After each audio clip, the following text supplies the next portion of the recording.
प्रभु यीशु मसीह के नाम में जय मसीह की। आज मैं इस समय रविवार संडे को मलेशिया के एक मार्केट में हूँ और संडे रविवार का समय बहुत ही अद्भुत और आशीषमय रहा। और आज के लिए जो प्रभु का वचन विशेष तौर है और कलीसिया के लिए और विश्वासियों के लिए, जैसे हम सभी जानते हैं कि परमेश्वर ने याकूब को पत्नी दिया राहेल, और राहेल के जीवन में जो आशीष आई वो काफ़ी देर से आई। पर विशेषकर जो राहेल के जीवन की विशेषता थी, जो राहेल के जीवन की विशेषता थी वो ये थी कि राहेल ने अपने जीवन में आशीष पाया। पर आशीष पाने में देरी होने का कारण ये था, आशीष पाने का कारण ये था, देरी से पाने का कारण ये था क्योंकि राहेल अपने जीवन में जलन और डाह और बुराइयों को समेटे हुए थी। और परमेश्वर का वचन इस प्रकार से बताता है कि कलीसिया भी, हमारे जीवन में भी उस आशीष को आने में देरी होने का कारण क्या है। हालांकि बाइबल कहती है प्रत्येक बात का एक समय है। परमेश्वर ने पृथ्वी पर प्रत्येक बात का एक समय ठहराया है और हर काम का, हर बात का पृथ्वी के नीचे एक समय है। परंतु हम यहाँ पर देखते हैं कि राहेल अपने जीवन में एक दिन जाकर 30वें अध्याय उत्पत्ति उसके पहले पद में अपने पति से युद्ध करती है और बोलती मुझको संतान दे। और वो अपने मन में डाह रखी हुई है क्योंकि उसके सामने लिया की दासी ने, उसकी अपनी दासी ने बेलाह जिल्पा ने संतानें उत्पन्न की थी। ये आत्मिक बात इस बात को बताता है क्योंकि उस समय में ये बात आशीषों को दिखाती है और उनके जीवन में, राहेल के जीवन में आशीष के लिए ठहरी थी। पर एक दिन परमेश्वर ने उसको स्मरण किया और जब परमेश्वर ने राहेल की सुधी ली, राहेल को स्मरण किया तो उसने यूसुफ अर्थात जोसेफ को पाया। और उसके बाद परमेश्वर ने एक और प्रतिज्ञा किया और उसने राहेल इस प्रकार से कहती है, और यूसुफ के बाद परमेश्वर तुझे एक और संतान को दे, 30वें अध्याय में।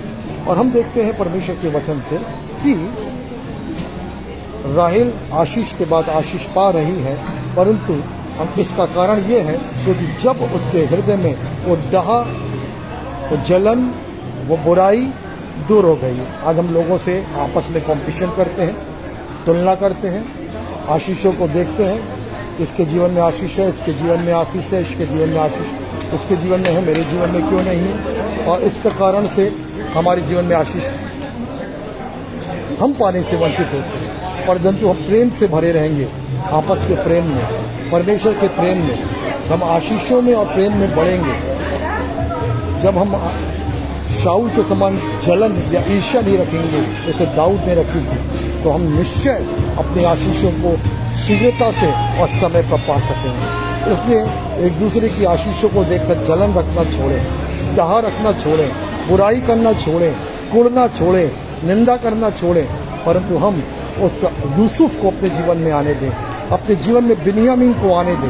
यदि हम देखें तो राहेल और लिया दो प्रकार की आशीष है। लिया आत्मिक आशीष है और राहेल एक भौतिक आशीष है। प्रभु दोनों आशीष हमें देता है, परंतु हम देखते हैं इस भौतिक आशीष से राहेल के द्वारा भी जो उत्पत्ति हो रही है वो यूसुफ अर्थात आत्मिक बातों की उत्पत्ति हो रही है। आपके जीवन में भौतिक बातें भी आत्मिक बातों के द्वारा आती है और आत्मिक आशीषों के द्वारा भी भौतिक आशीषें आती हैं। इसलिए हम अपने जीवन में उस डाह को दूर करें, जो गलती राहेल ने की हम अपने जीवन में ना करें और परमेश्वर की आशीषों में हम बढ़ेगा।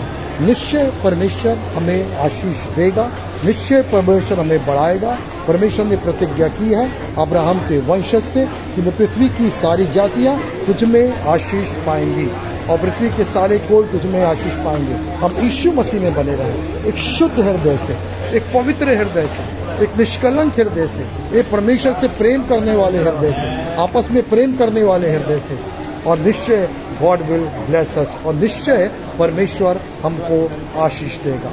प्रभु का धन्यवाद हो हमारी सारी कलीसिया को, हमारे सारे लोगों को जो हमारे लिए निरंतर प्रार्थना करते हैं, हमसे जुड़े हुए हैं। परमेश्वर आप सभी को आशीष दे और बहुत ही शीघ्र यूसुफ और बिन्यामीन हमारे जीवन में आशीष के रूप में आने पाए, अर्थात वो आपस के प्रेम और परमेश्वर से प्रेम और परमेश्वर के अनुग्रह और एक शुद्ध और पवित्र मन के द्वारा यूसुफ हमारे जीवन में उत्पन्न हो और उसके बाद बेनियामीन हमारे जीवन में आने पाए, ताकि प्रभु का अनुग्रह हम पर बढ़ता जाए, क्योंकि प्रभु हमें एक दिन जरूर स्मरण करेगा जब हमारे शुद्ध पवित्र हृदय को आपस के प्रेम में और अनुग्रह में और दीनता में और आपस के प्रेम में जब हम बढ़ते जाएंगे, परमेश्वर हमें स्मरण करेगा। God bless you. प्रभु सबको आशीष दे। Praise the Lord.